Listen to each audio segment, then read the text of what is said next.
All right, beautiful people, welcome back to another amazing and impactful episode of the True Health Forever podcast, where we share the best life through the lens of holistic health.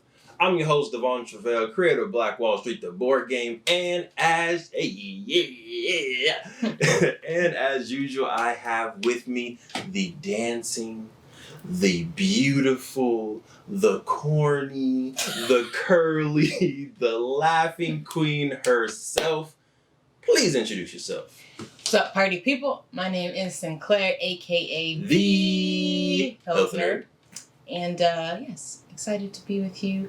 It's a pretty nice day. I feel like I always reference the weather, so I just got to keep that going. It is a nice day here in beautiful Southern California. Shout out to SoCal. Yes. All right. So I feel like it's been a while since we recorded. I think because we recorded a little bit ahead of time before we went on vacation. Mm-hmm. So it's been like a solid week and a half, 2 weeks since we actually recorded. But welcome to 2021. Hey, we here. All right, let's get it. It's been an interesting start, to say the least. Lord have mercy. Please have mercy. Please. 100%. But let's do as usual, a little recap. How's your week been? I know it's kind of been stressful, but if you want to.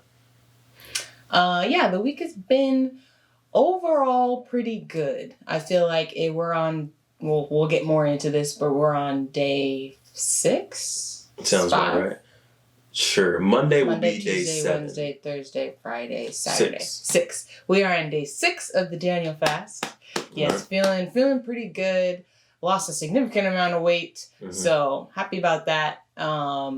But yeah, overall, like physically feeling pretty good. A little tired just because this is the first full week back to work for me and back to work meaning like getting in the car, going to work, the commute, all that. It's much more draining than I think working from home, I think. But it's been like my first full week back since I think the first week of December. So it's been some time. Right. It was a little bit draining. Right. Imagine how it's difficult for you. It's only been a month. Imagine the folks that even me right now. I've been working from home since March. Mm-hmm. It's been a blessing. Thank you. If I ever have to go back to physical work, Sinclair, it's going to be very difficult. Yes. Sorry, you were in the middle of it. Keep doing your thing. It will be very difficult. I'm not. It's like the time. It's honestly the time. Anyways. But it's not all peaches and cream. I feel like this week we did at work lose somebody at work, so that was kind of a little emotionally taxing, definitely at work. But overall, other than that, it's been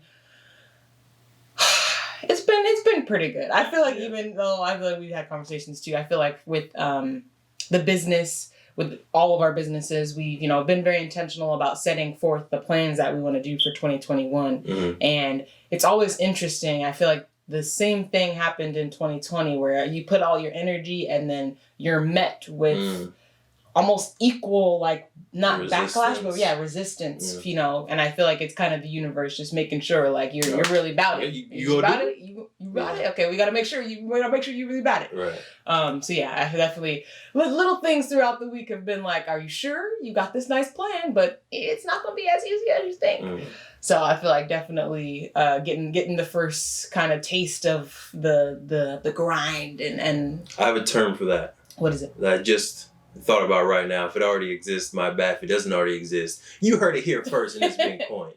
But it's called, and I'm not gonna say exactly what it was, but gravitational ambition, or the gravity of ambition. Because gravity is the natural weight that obviously we have on this earth, and when you want to stand, when you want to jump, when you're climbing mountains, the higher you try to go, the harder it kind of is. So I feel like when you have your own ambition and you put your energy out there into the world and you're trying to climb, you naturally have to be met with some equal and opposite force. You have to. That's just the law of nature and the law of ambition. So I think it's natural to feel that weight, but you have to train your body to push past gravity. Just like when you're jumping, when you're running, when you're doing all this stuff, you have to train your body to fight that equal and opposite resistance. So yeah, it's just like you just said, when you're in the mountains, it's harder to breathe. Yeah. When you're exercising, things like that, but that doesn't mean you just don't do it. You can, please keep right. you can train your body to get used to that. And people who live in the mountains, obviously their bodies adapt. Right. So same type of thing. The more you rise, the more you will adapt to things that come your way. Exactly. Yeah. Exactly. My week has also been pretty good to start. We also did lose someone at our job too. Rest in peace. Which is it's just crazy that we both kind of went through that in the same week. Obviously seeing like the White House stuff, or not the White House stuff, the Congressional House, whatever was happening in DC. Capitol riot. Whatever was happening in DC, that was just whoa. And I still haven't completely processed that. But yeah, it's just like, what? Yeah. That happened? All right, that's cool. On the positive side, we had a partnership get solidified.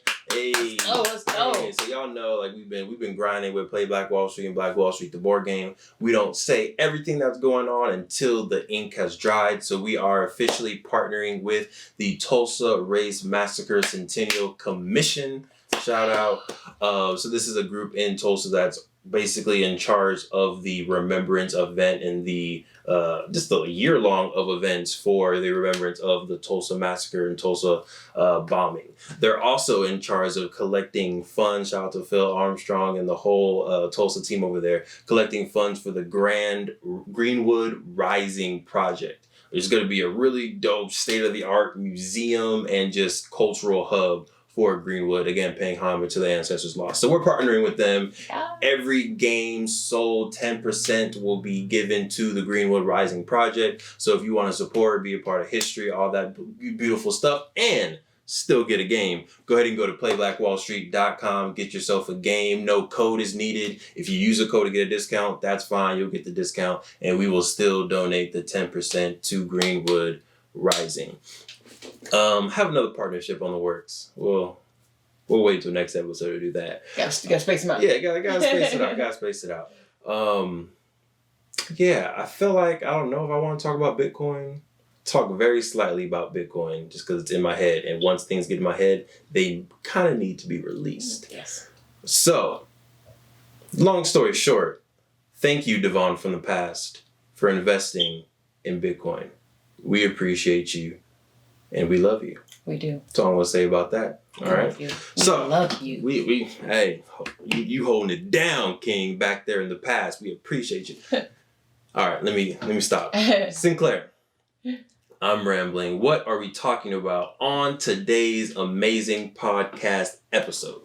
Today, we are talking about 3 hacks to improve fat loss. Okay. And these 3 hacks are coming from the new book, Eat Smarter. Shout out. By my... We're going to there you go. By my virtual mentor, who doesn't know he's my virtual mentor, Shawn Stevenson, who is a fitness and nutrition expert. He's the author of Sleep Smarter, which is a really good book about how you can improve your sleep quality. He's wrote his 2nd book now called Eat Smarter, and it is fantastic. And so it is about using the power of food to reboot your metabolism, upgrade your brain, and transform your life. So I'm reading this. It's got some really, really good stuff. And he's really good about, little hacks, like not things that like totally need to overload and change your whole life. But little hacks that can make a big difference in how your body metabolizes food and burns fat. So we're going to give you some 3 easy hacks that you can adopt to improve your fat loss. Without further ado, let's get into the episode.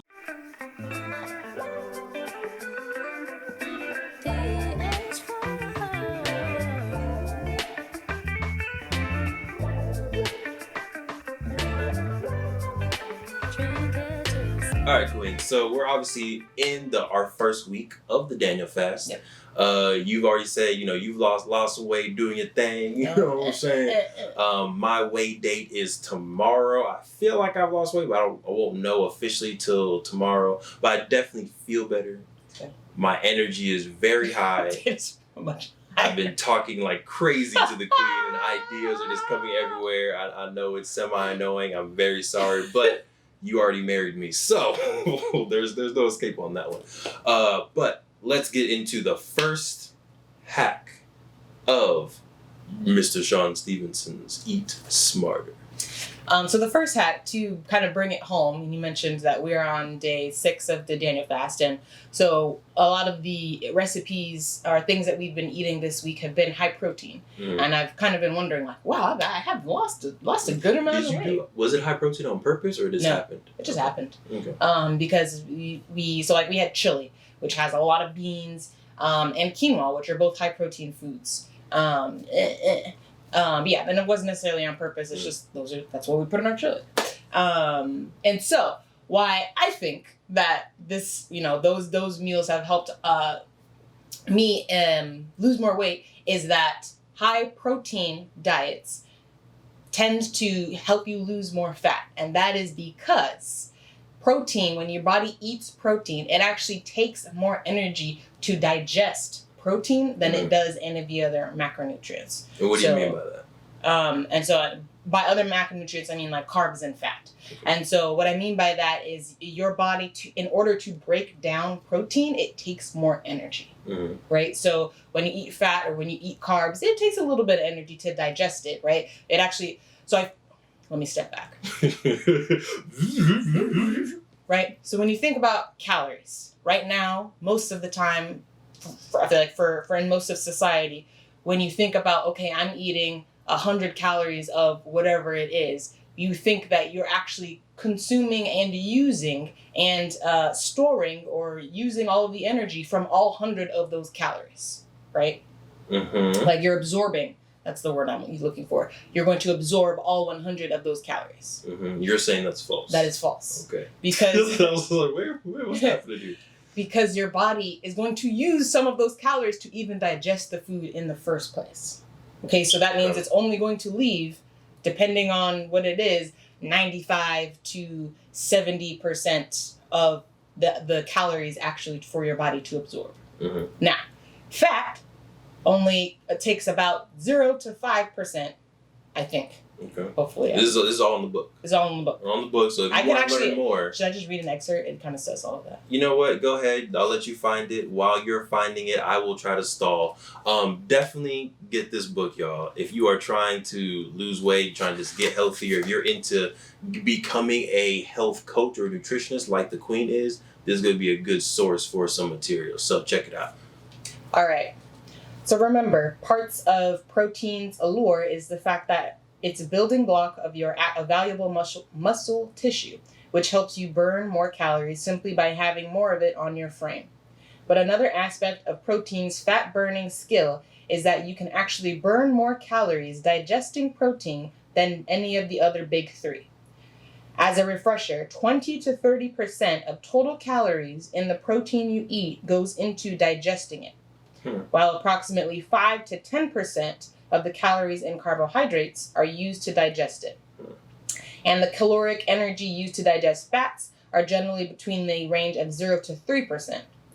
It's the thermic effect of food, and protein lights up the scoreboard like nothing else can. Interesting stuff. So I like to draw analogies. I'm sure there's analogies in this book. A lot. But I draw it to types of gas that you're putting into your body. There's the 87, which, to be honest, I only use the 87. You also have a Prius. I also have a Prius. There's the 89, and then there's the 91. And they're supposed to be more efficient, the higher you go. So it's almost like the protein is the 91. You put it inside of your body, and or it's the opposite, because it burns faster. It burns more gas. Interesting. So maybe the protein is the 87 because it burns the most gas. And I assume the 87, the least quality, burns the most gas, so you need more of it. So as you're putting this gas into your body, and that's all food is, right? Nutrients is gas. Some of it burns differently. Cool so stuff. With that being said, right, the actionable step you can take here is to increase your ratio of protein. Right, and if you are trying to lose fat, you don't want to increase the amount of calories you are consuming, but if you just increase the ratio of proteins to carbs and fat, that can help you burn more calories. So if you think about getting a protein style In-N-Out burger. Exactly.